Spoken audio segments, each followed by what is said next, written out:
If you're new to the channel, then perhaps to you I was never gone. If you've been around for a while, then you know I've been away for several months. But for those of you who have never watched one of my videos have mostly focused on addiction recovery and psychedelic therapy. And I think one of the things that sets my videos apart from most other videos on YouTube and just most content on social media is that I'm not here to tell you what to do. I'm just here to tell you what I've done, what my experiences have been. Perhaps that is helpful to you in some way, perhaps it's not. Most of my work for the last 7 to 8 years has focused on writing. I've got 2 memoirs out currently, and I'll be releasing a 3rd one pretty soon here. I try to speak honestly about my experiences. I'm not here to hide anything. I am not what you would consider a traditional expert. I don't have anything that anyone else has given me, any papers that say, okay, now you're an expert. All that I have is my personal experience, the books that I've read, and the people that I've gotten to talk to and learn from. So now that we got that out of the way, where have I been? The best place to start with this is my father passed away January 10th, 2023, and it has been tough, man. He was diagnosed a year plus before that, right? Late 2021. And so it was like a steady progression of, I can keep making content. Oh fuck, it's getting closer. I need to stop. My dad's not gonna be here much longer, and I need to be fully present with him as much as I can. And of course, after he passed, and still to this day, I'm not quite sure that I'm ready to start making videos again and start putting myself out there. There's been something about this experience that has just heightened the importance of experiencing something before putting words to it, which is a lesson that I learned with psychedelic therapy, right? When I go into psychedelic therapy, it is been recommended that I have the experience, and then for at least a week afterward, I don't go and share it with all my best friends. I don't write a novel about it or an article or whatever. I don't label the experience for at least a week, right? Until my mind and my body have been able to digest and process what the fuck actually happened. I don't want to sour the experience by assigning certain meanings or labels to it too early. I have this thing where I tend to want to interpret before I've really gathered enough information. And so I'll give you a sort of a tangible example of how this has looked. Is the time before he passed was hell. And then after he passed, there was sort of this calm and this relief, and my mind started to think like, well, hey, maybe I've just grieved already, and now that he's gone, it's like there's not that much grief left. And it's like, dude, it's been 2 weeks, it's been 3 weeks, it's been a month. Like, it's still too early to say that. You know, when friends ask me, like, that's what's on my mind, but I don't want that to be the narrative, because who knows, maybe a month from now I'm not going to be feeling that way, and I'm going to be feeling really terrible again. And so I think there's something to experiencing before creating a story around the experience. The second reason, which I've already touched on a little bit, is that I have felt uninspired, at least in this medium, and just very vulnerable, man, very protective of my experience. I haven't wanted to be in this process of grief with my father and then post a video, and you know, I'm a sensitive guy.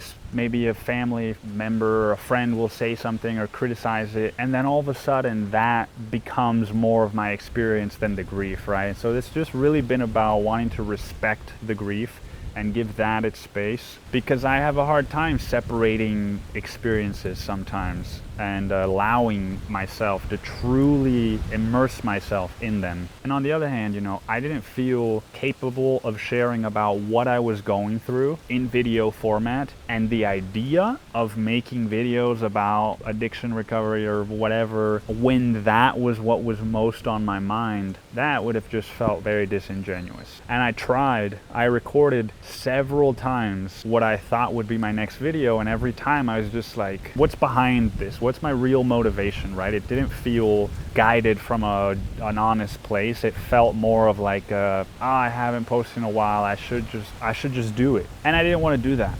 And so having said all of that, something that has been very helpful for me in this process of stepping away from something that I was very excited about and that I was finding some success with is something I'm going to paraphrase from Philip McKernan. He doesn't set goals with numbers, right? Like if he wants to read for the year 2024, he's not going to say I'm going to read 50 books. All of a sudden, if I do that, then I'm creating pressure and an expectation, and I really align with that view, especially when it comes to creativity. It took me a really long time to get there, and it took me years of being a slave to my creative endeavors. And I finally got to this place where I've gone 6 months without writing, several months without making a YouTube video or posting one at least. And being able to feel peace in that process, it is incredible for somebody like me who in the past has derived a lot of his self-worth from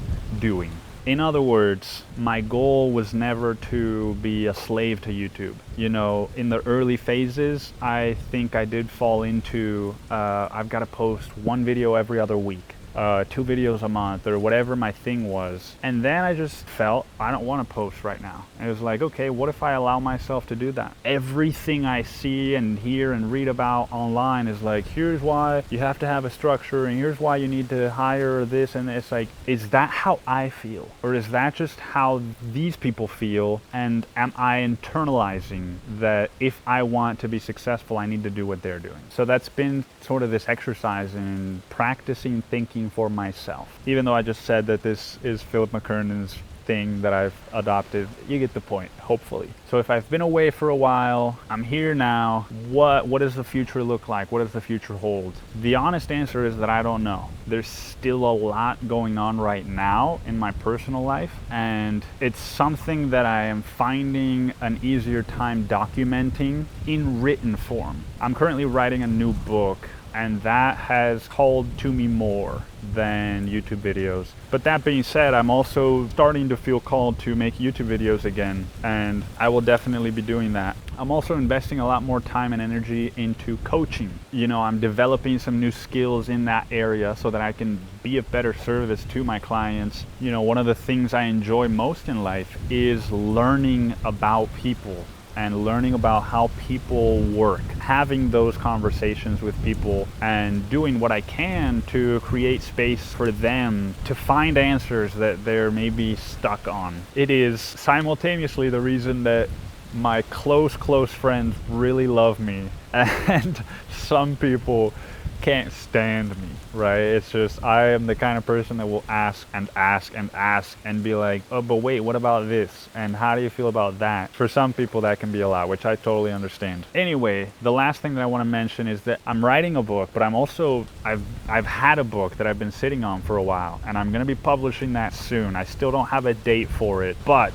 I am teasing the cover for you right here in this video for the first time. Nobody else has seen it, and I'm very excited about it because it has felt like the book that I've put the most amount of love into. You know, a lot of the books that I wrote before it, I put blood, sweat, and tears into and suffering into. This book I've just been chiseling away at from a more loving place. So I don't know, I'm really excited about sharing that with you. It's a memoir, but it's also got, you know, a whole section of what you could categorize as self-help or whatever, but shared from my experience and not from a, this is what you need to do if you want to heal trauma, or this is what you need to do if you want to be happy or whatever, right? It's more like, here's what I've done that's worked for me. And I don't know, I'm just really excited about that. Hope that that'll be exciting for you as well. You'll be hearing more about that. And yeah, I just also want to say thank you to those of you that have reached out. I hope that this video is a nice little treat in the interim. And as always, thanks for stopping by. If you have any questions, comments, anything like that, you can leave them below. And I will see you next time.